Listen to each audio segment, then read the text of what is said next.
Miss Jill Andrews. Yes. Hello. Hello to 30A Songwriters Festival. Thank you. What a delight to finally connect and meet you in person. Yeah, same. Because honestly, like modern age, Jill, like I was telling you off camera, like sweet mother of God. What an album. Thank you. It's just, albums, they're good when they're layered. When you listen to them like months after and you discover new things in track 7 and then like, that's how you know. Yeah, absolutely. Right. I agree. Yeah. I love listening to music like that. But when I'm thinking about that album, I think about the billboard on the Nashville highway. Uh-huh. I don't know. I just remember that moment from last year. Was that trippy for you?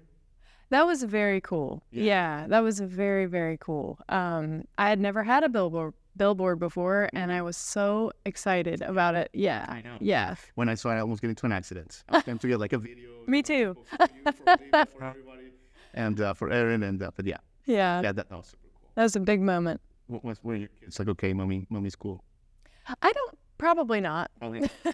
My daughter, maybe. She's 7, she still thinks I'm pretty cool. Yeah. My son doesn't really. He's 14.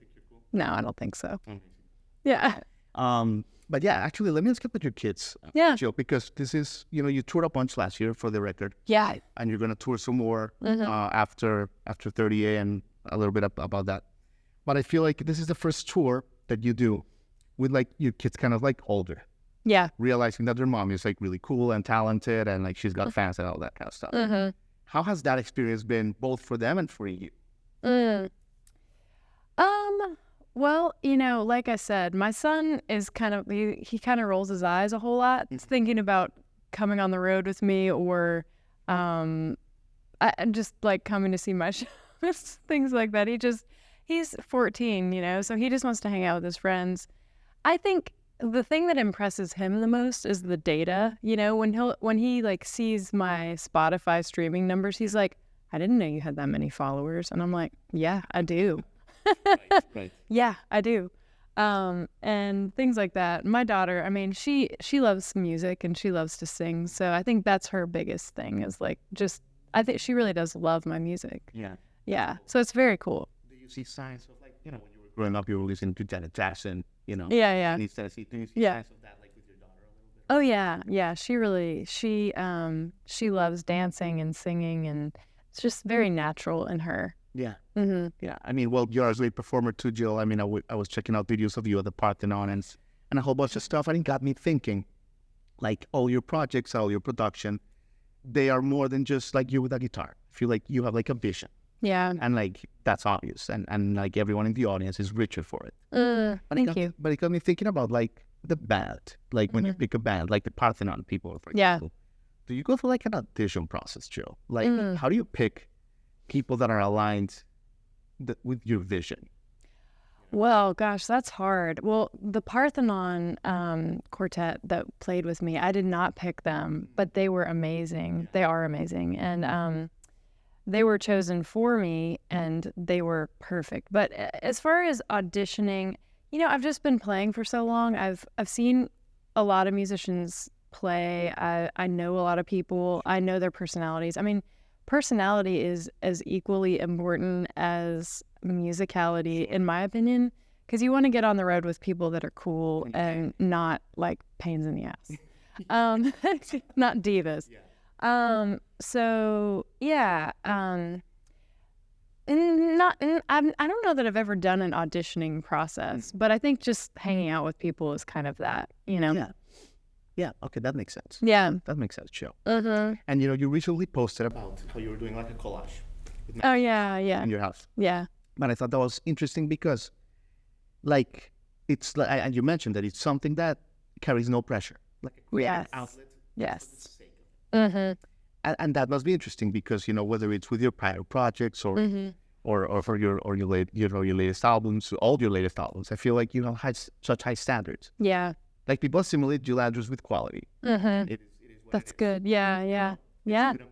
But is that also like why things like that are so important, just to do creative things just for the sake of it? Yeah, I'm not a perfectionist when it comes to something that I know that I'm not very skilled at. You know what I mean? I have, but that doesn't mean I don't want to participate in whatever that is, whatever medium that is. I'm not like an incredible visual artist. Yeah. But that doesn't mean I don't enjoy it, because when I sit down and I paint or I draw or I make a collage, it's a very peaceful thing for me, because I'm not a perfectionist. I can work on something and then look at it and go, well, that actually really sucks, but that's fine. And I'll just throw it away and start over. And it doesn't hurt my feelings. And I'll work hard on something until I think it's cool or pretty, and then I'll hang it up in my house, and then I'll stare at it for years and be proud of it. Sure. And it's, but it doesn't come naturally to me. No, it doesn't come naturally to me, but it's really, really fun. Yeah. Amazing. Okay. Yeah. And by the way, Jill, you're in a part of your life that is really cool. I mean, you have like a thriving, beautiful family. Yeah. All that stuff. You're no longer like the young 19-year-old indie rocker. Right. How does that affect like your songwriting? I don't want to say process, but like your availability. Yeah. Like, Let's say that, you're with your kids today in the morning, having bagels in your house in Grayton Beach, and you had a crazy idea. Yeah.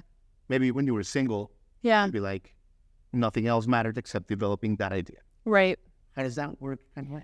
Yeah. When I find myself with an idea, yesterday is a perfect example. My daughter, we were driving down here. It took 7 hours. My daughter was watching a show on my phone. I'm driving.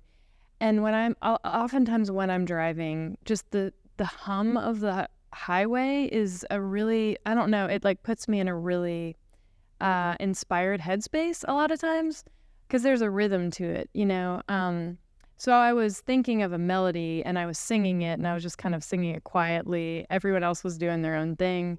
And I was like, Falcon, can I have my phone? And she handed me my phone, and I just recorded it really quickly. Yeah. And it's little spurts of inspiration like that. I'll just come back to it. And honestly, I didn't need to write the whole song right then. I couldn't anyways. I was driving. But to come back to it, I will know if it's good or not, and I'll just like mark it as idea. I'll come back to it and work on it and flesh it out. You just want to like kind of like get it on tape. Absolutely. Yeah, absolutely. Mm-hmm. Yeah. Well, Jill, you have a lot going on, and I think you're going to play a song for us. Yeah. Let me ask you about touring, because you tour, like I said, a lot. How has Modern Age been received? I feel like, the UK, a lot of your fans, what's been kind of like the reception when you... People are loving it. Yeah, people are loving it. I'm super proud of it. When you put out an album as an artist, it's such an interesting thing. I put it out in August, and it kind of feels like, to me, it feels like, okay, I did that. That's done. Now I'm going to move on to the next thing. But it also could be like a launching off point more than, you know what I mean? And so I'm kind of in my mind a little bit in both spaces right now. I'm like definitely looking towards the next project. I have recording set up for February already. Yeah. So I'm going to be like working on an EP, just a smaller project, few songs, super excited about them.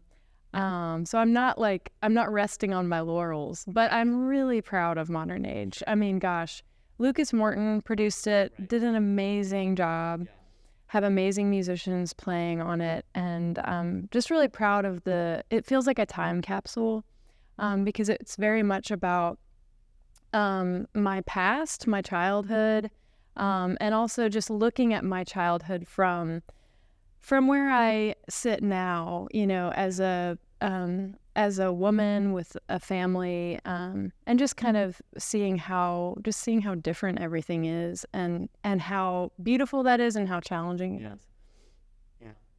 Yeah, I think part of the reason why it resonates is because, it is very personal to you. Yeah. I think you hit on something that is like super deep, and I'm sure you've heard this before. I think there's not only an emotional to those like simpler times, but I think that there's like scientific data now that like we're more unhappy. Yeah. I mean, I feel it. Yeah. That it's an important thing what you did there. Yeah. Thank you. Well, Jill, thank you. I know you have a lot going on. Your family's here, so Yeah. Oh, absolutely. I'll play one from Modern Age. Okay. This one is, I'm hoping my buttons on my coat will not get in the way, but this one is called Wrong Place, Wrong Time. And this one is not about my childhood. This is more about gratefulness or really ungratefulness and just how I think it's so sad when I see people with like everything they could ever need, you know, perfect house, perfect kids, perfect dog, all the things, and you just can tell they're so unhappy. And so this is just kind of I don't know, just a reflection on that, I guess. And also, this recently won the Sammy Kahn Award for ASCAP, which was incredible for me. Yeah. So, anyways, shout out to ASCAP. The light shines on your face every single day, but you turn yourself away to brave the night. By the time the clouds roll in, some will lose and some will win. Some will take it on the chin and some blame the sky.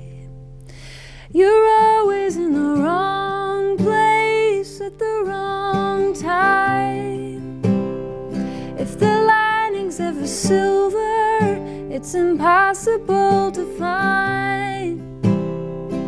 Your glass can be half full, but your cup's the empty kind. You're always in the wrong place at the wrong time. Ooh.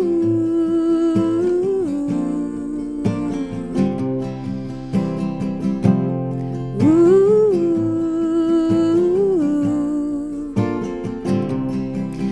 Looks like the light is red. It's a parking lot ahead. The traffic should be dead this time of day. When you finally get home, no one calls your telephone. And when you find yourself alone, you start to cry, 'cause you're always in the wrong place at the wrong time. If the lining's ever silver, it's impossible to find. Your glass can be half full, but your cup's the empty kind. You're always in the wrong place at the wrong time.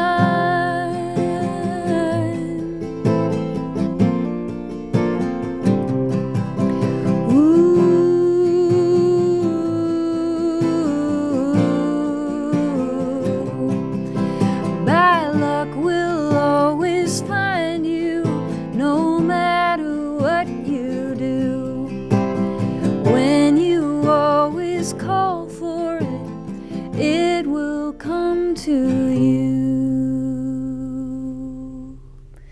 'Cause you're always in the wrong place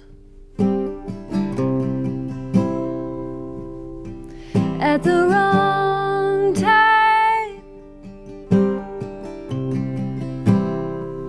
Your glass can be overflowing, but your cup's the empty kind. You're always in the wrong place at the wrong time. You're always in the wrong place at the wrong time. You're always in the wrong place at the wrong time. Ooh.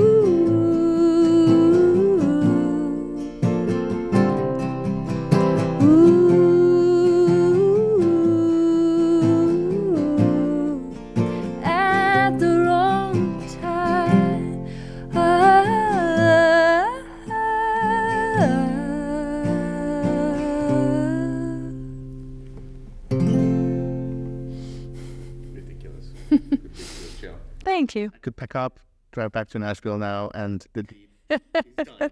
Okay, good. Thank you so much. Yeah, thank you so much, Jamie. Hi, everybody. Thanks for watching. Subscribe here for the latest from the show. Also, be sure to check out more of the best clips from J-Rod Concert Media.